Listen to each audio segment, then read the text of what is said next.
Olá a todos, sejam muito bem-vindos às redes sociais da Comunidade Espírita Caminheiros do Amor. Para quem não me conhece ainda, nessa encarnação me chamo Devanir e faço parte ali do grupo de voluntários da Comunidade Espírita de Caminheiros do Amor, dos trabalhadores, né? E estamos aqui mais uma vez com uma oportunidade de trazermos um pouquinho daquilo que conhecemos, conseguimos entender sobre o Evangelho segundo o Espiritismo, né? E antes de iniciarmos as nossas atividades, vamos fazer aquela nossa vibração, né, que a espiritualidade amiga, que o Pai Maior de Jesus, nosso querido irmão, leve a todos muita paz, muita harmonia, que abençoe os seus lares. Lembrando mais uma vez, não vamos esquecer de fazer o Evangelho no lar. Extremamente importante trazermos Jesus para os nossos lares, que possamos nos reunir ali com todos aqueles que nos querem bem e fazermos uma leitura do Evangelho, fazermos ali uma reflexão sobre o que foi trazido e aí então, né, vibrarmos para a fluidificação das águas e aí então trazer o equilíbrio, né, para dentro dos nossos lares e reforçar, né, a paz e a harmonia dentro dos nossos lares. Então que a espiritualidade auxilie a todos nós, né, ilumine aí os nossos caminhos sempre. Bom, nós vamos dar início então a um novo capítulo do Evangelho segundo o Espiritismo, falando aqui no capítulo 23, né, que é intitulado como A Moral Estranha. Kardec deu esse título, né, porque é um capítulo que trata de temas em que, se olhado, né, a letra como trazida, né, seria ali um momento de conflito entre aquilo que Jesus pregava de amor e caridade e aquilo que consta nesses textos, né? Então muitos nós vamos ver que tem a ver com a questão do costume da época, outros nós vamos ver que tem a ver com as diversas traduções, né, que foram realizadas aí até que pudéssemos ter esse entendimento, né, daquilo que foi escrito pelos evangelistas. Então é o capítulo 23, chamado de Moral Estranha. Aqui nesse capítulo Kardec vai abordar aqui, né, aborrecer pai e mãe, abandonar pai, mãe e filhos, né, deixar os mortos, enterrar seus mortos e não vir trazer a paz e a espada, né? Então são trechos do Evangelho assim que precisa realmente aprofundar no entendimento para que a gente não tire conclusões erradas, né, daquilo que Jesus quis nos trazer. Bom, aqui falando do item 1 a 3, nós vamos falar sobre o item aborrecer pai e mãe, né? Então são trechos de dois evangelhos, de Lucas no capítulo 14, versículos de 25 a 27 e também o versículo 33, e o evangelho de Mateus, capítulo 10, versículo 37. No evangelho de Lucas, então, é trazido aqui, né, por Kardec, e nós encontramos nas escrituras, e diz assim: e muita gente ia com ele, né, e voltando Jesus para todos lhes disse: se alguém vem a mim e não aborrece a seu pai e sua mãe, e a mulher, e filhos, e irmãos, e ainda a sua mesma vida, não pode ser meu discípulo. E o que não leva a sua cruz e vem em meu seguimento, não pode ser meu discípulo.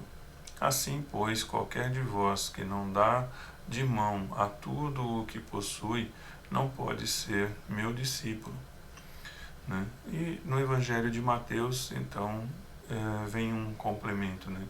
O que ama o pai ou a mãe mais do que a mim, não é digno de mim.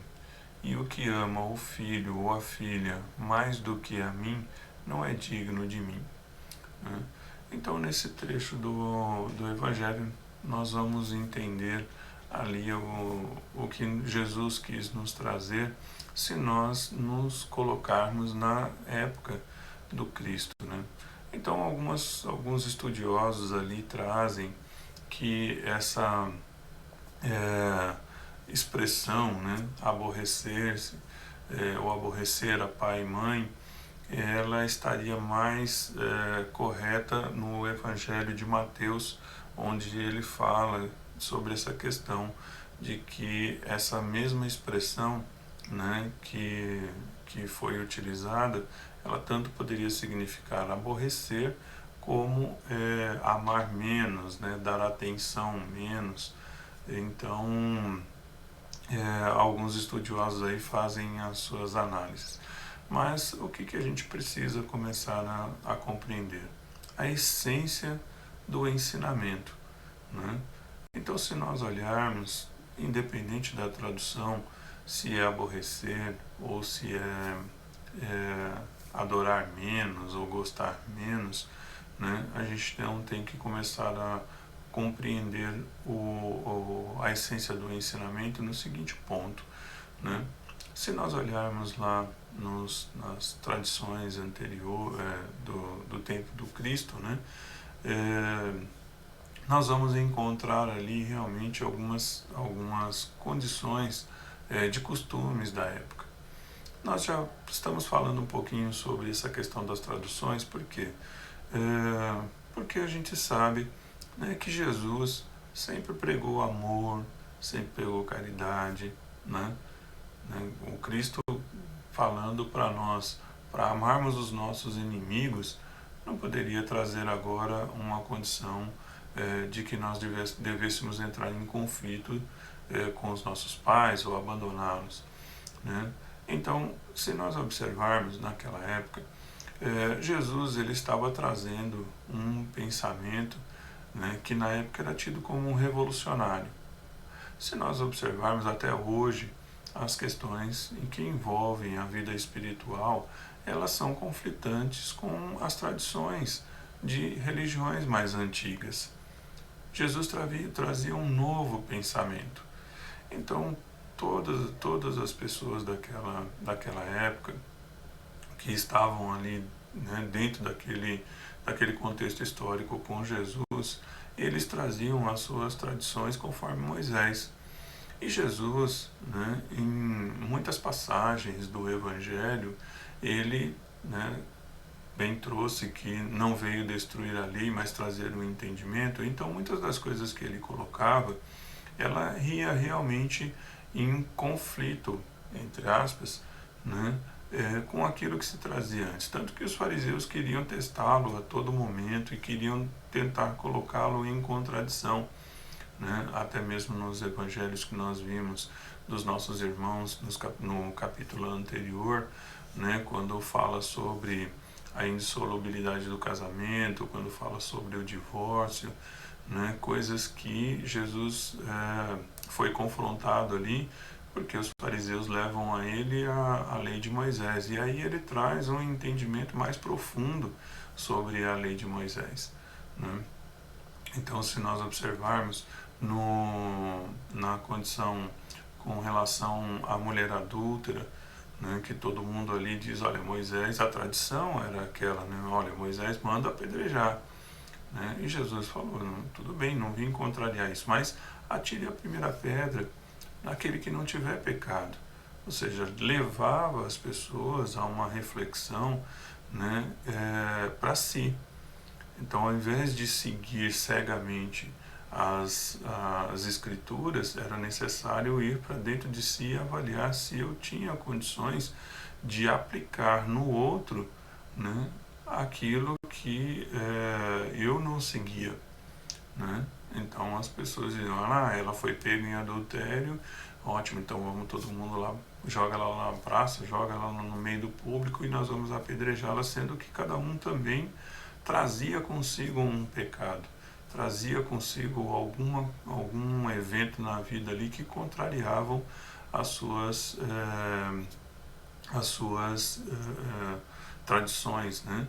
Então, ali que Jesus começava a entrar num conflito com as tradições, né? Então, se nós pensarmos lá na condição quando ele fala sobre amar ao próximo, né? E aí as pessoas que estavam tentando ali colocá-lo em contradição perguntam: e aí, quem é meu próximo então? Né? E aí ele conta a parábola do samaritano, né? Porque era um povo que vivia em conflito com os hebreus, né? Uma parte do povo hebreu ali que vivia em conflito com aqueles que pregavam, né? Ali as condições religiosas da época, né? E eles eram, os samaritanos eram tidos como hereges porque seguiam uma outra linha de raciocínio. E aí Jesus coloca justamente o samaritano como uma pessoa melhor, né? Então passava ali um religioso, né? Um sacerdote, e aí corta a volta, depois passa o outro também religioso, corta a volta, aí vem o samaritano, que é considerado por todos ali indigno e cumpre aquilo que está nas escrituras.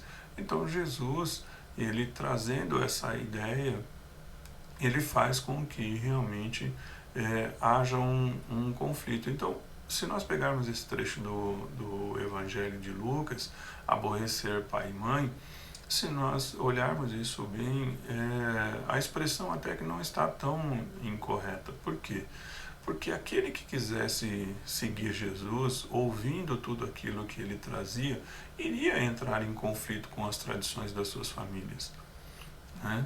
Então o jovem, né, ou mesmo o esposo que estivesse ali acompanhando o ensinamento de Jesus, voltaria para dentro da sua casa, da sua família, né, com um outro olhar para aquela condição do ensinamento de Moisés, né? Então, o que não seria isso, né? Seria um confronto entre aqueles que estão na mesma família, mas um confronto saudável, né? Jesus não estava colocando as pessoas em conflito para guerrearem entre si, mas sim tirando elas para fora da caixa, né?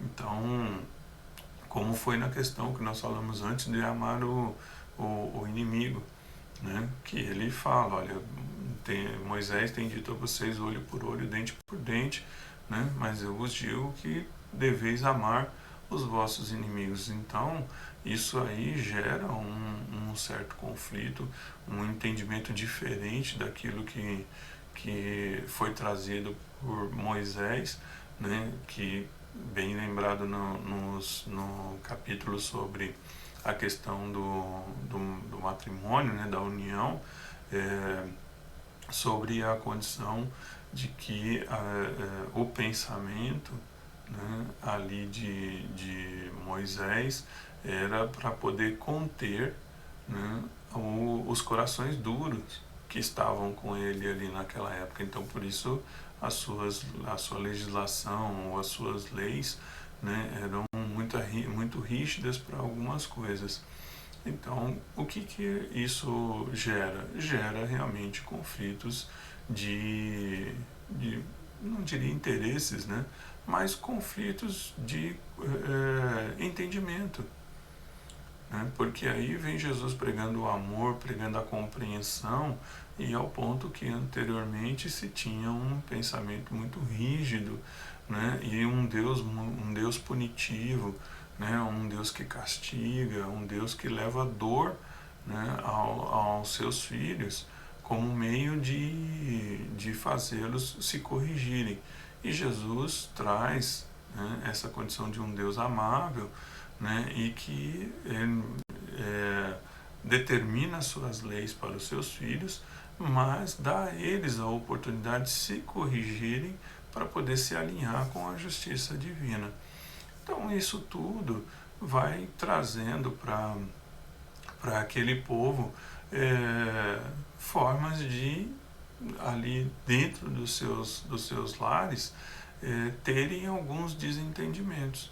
E imagina, né, quando se fala sobre essa questão, né, de aborrecimento, né, com os pais, então você imagina nos dias de hoje mesmo, né?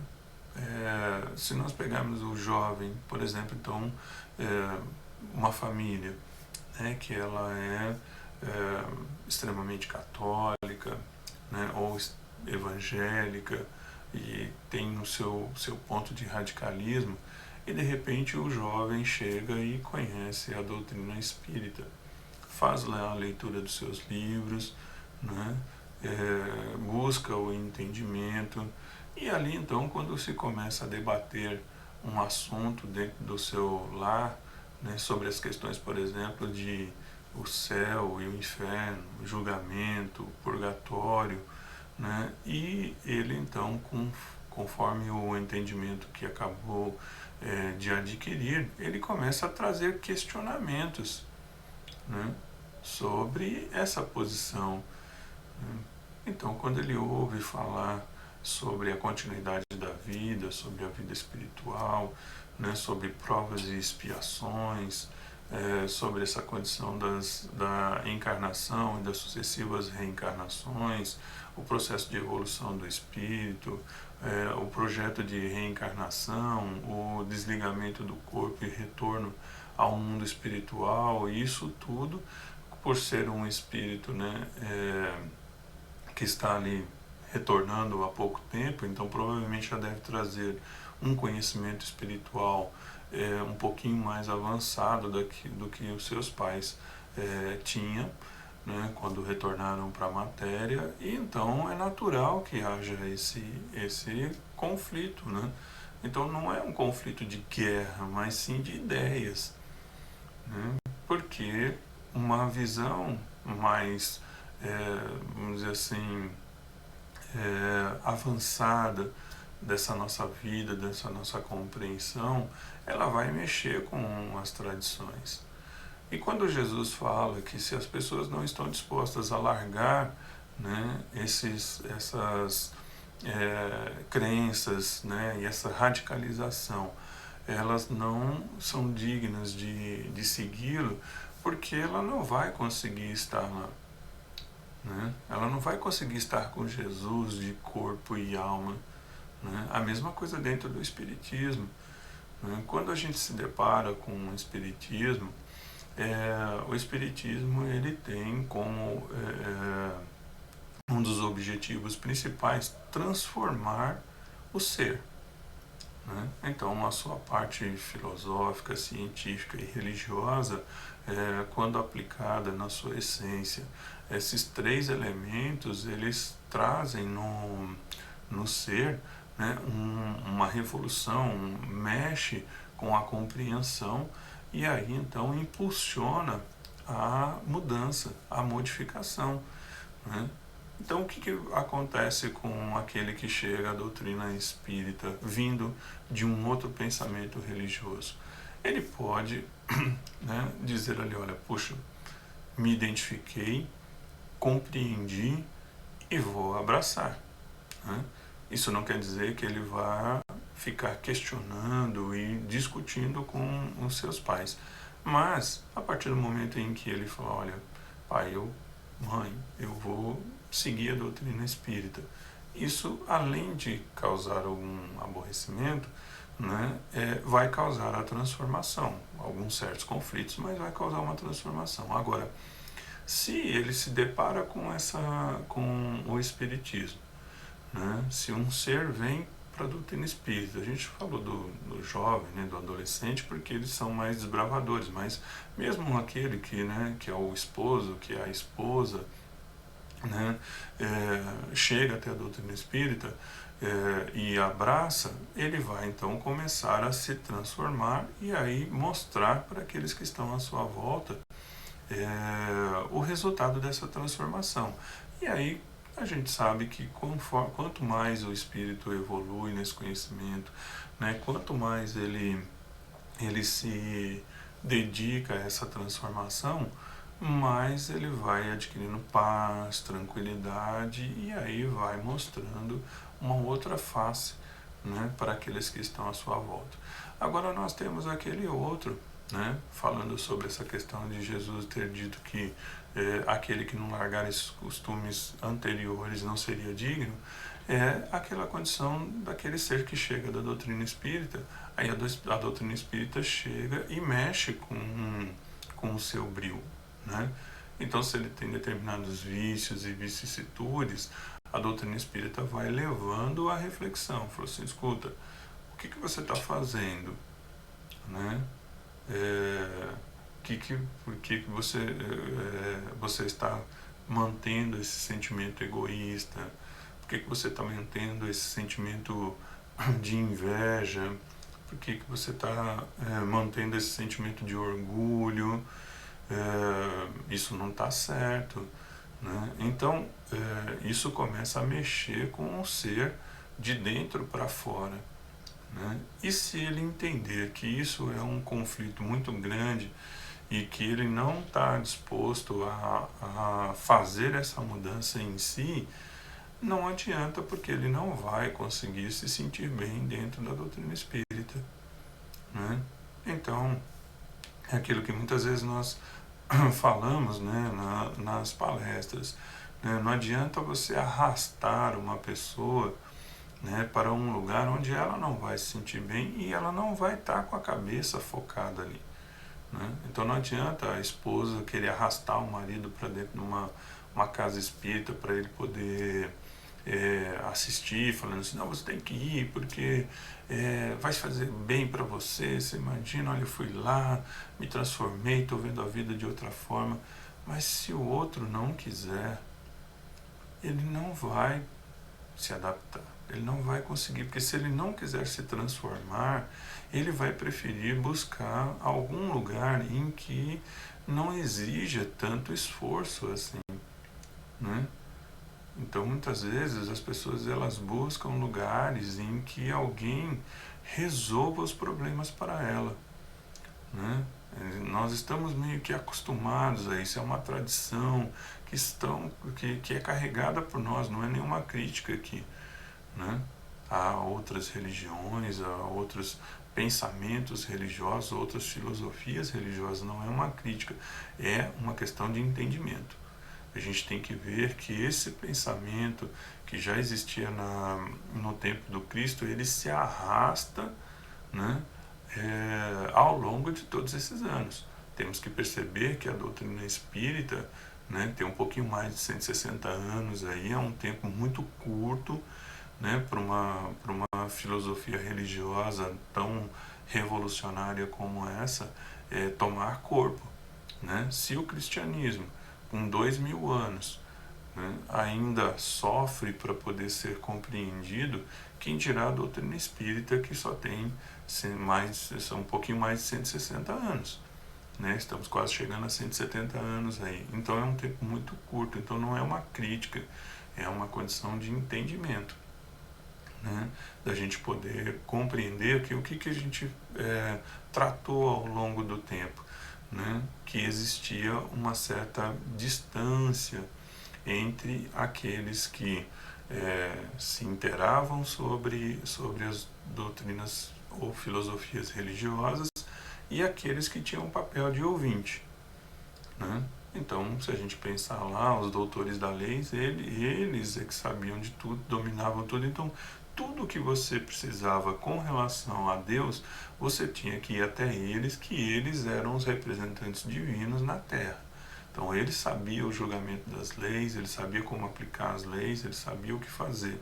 Então, se você precisava de alguma coisa com relação a Deus, você tinha que recorrer a eles. Então, você fazia lá a sua oferta, né, para que eles pudessem fazer as preces deles a Deus para poder te auxiliar. Né? Ou você tinha que fazer um sacrifício.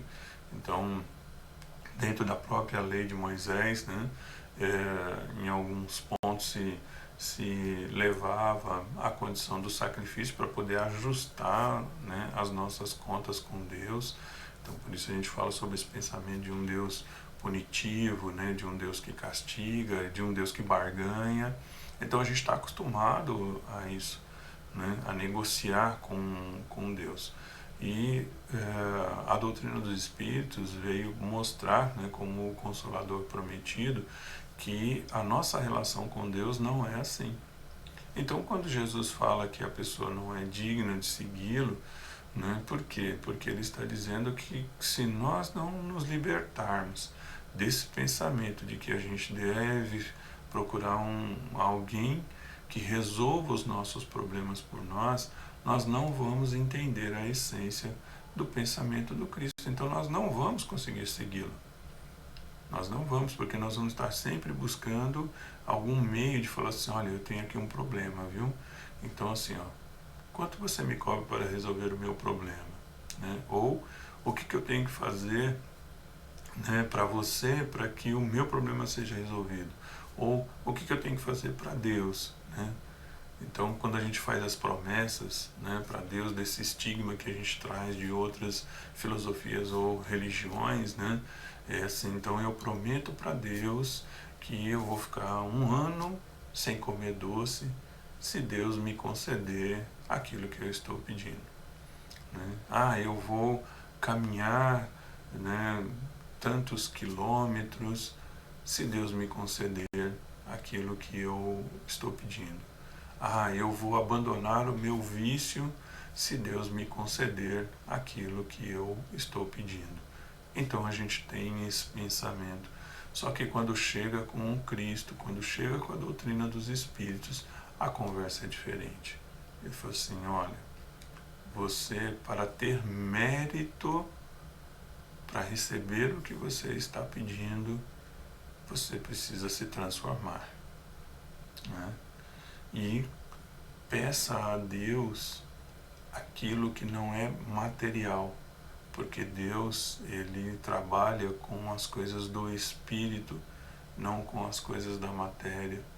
As coisas da matéria, elas estão aí disponíveis para nós conquistarmos o direito de usá-las, não o direito de tê-las, mas o direito de usá-las. Temos que fazer por onde, ter merecimento para ter as coisas na matéria, né, que nós possamos usufruí-la. Então, por isso, mais uma vez, Jesus fala, se as pessoas não conseguem se desprender das coisas materiais, não são dignas de segui-lo, porque estarão presas às condições da matéria. Né? Jesus nos fala, onde está aí o seu pensamento, estará o seu coração. Então, se o nosso pensamento for focado na condição de ter, né? Então eu quero ter posses, quero ter poder, quero ter isso, não sobra espaço para Jesus, não sobra espaço para Deus. Então por isso é que ele está falando que não seria digno de segui-lo, de acompanhá-lo. Por quê? Porque não vai fazer o uso daquilo que ele está trazendo, né? Não vai fazer o uso de todo esse ensinamento, né, transformador que ele trouxe para nós. Então vamos compreender a essência desses ensinamentos de Jesus. Né? Então o aborrecer pai e mãe não é chegar lá e infernizar a vida dos pais, infernizar a vida dos irmãos. Né? O que ele fala para a época, né, é que se nós resolvermos realmente seguir o Cristo, nós vamos sim, né, trazer alguns desconfortos, né, com relação às pessoas, porque nós vamos estar dentro dos nossos lares onde pessoas irão seguir, como eu estava falando, por exemplo, esse pensamento de barganha com Deus. Nós vamos parar de fazer isso. Nós vamos compreender que depende de nós, e da nossa modificação, a conquista das coisas do Espírito. Então a gente vai parar com essa condição de fazer promessa para Deus, de fazer barganha com Deus. Eu ajudo meu irmão se o Senhor me ajudar. Né? Então Deus é assim, o Senhor sabe que eu sou bonzinho, que eu sou caridoso, né? Então é assim, para eu continuar ajudando os meus irmãos, o Senhor precisa me dar aquilo que eu estou pedindo. Então a gente vai parar de fazer esse tipo de coisa, a gente vai parar de ter esse comportamento, né, que é de temor a Deus, no sentido de temer um castigo, de temer uma surra, né, de temer um desastre, uma catástrofe nas nossas vidas por uma ira de Deus. Então isso a gente vai abandonar esses pensamentos e aí nós vamos passar a nos comportar conforme o exemplo que Jesus nos deixou. E isso vai começar a mexer com algumas pessoas que vão estar à nossa volta e vai perceber as mudanças pouco a pouco, a tranquilidade, a paz, a harmonia, o respeito ao próximo, né? Vamos abandonar esses hábitos de maledicência, vamos começar a abandonar alguns vícios, que é outra coisa que vai começar a conflitar, né?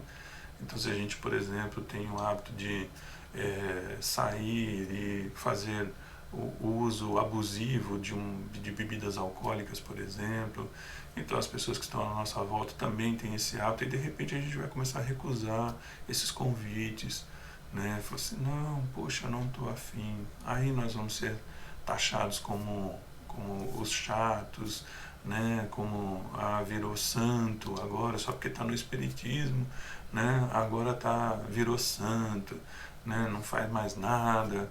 Então não é, a gente vai percebendo que as nossas energias, elas são muito importantes, né? E muito valiosas para serem gastas ou desperdiçadas com coisas inúteis. Então a gente vai canalizar toda a nossa energia para o bem, para o amor ao próximo e para a caridade, tá certo? Então é isso. Espero que eu tenha conseguido trazer aquilo que compreendi sobre o ensinamento do Evangelho, sobre este capítulo, né? E nós vamos aí, mais uma vez, rogando ao Pai de infinita bondade que auxilie a todos. Então, fiquem com Deus, um grande beijo no coração de todos e a semana que vem temos nossos irmãos aí dando continuidade ao ensinamento desse capítulo. Fiquem com Deus.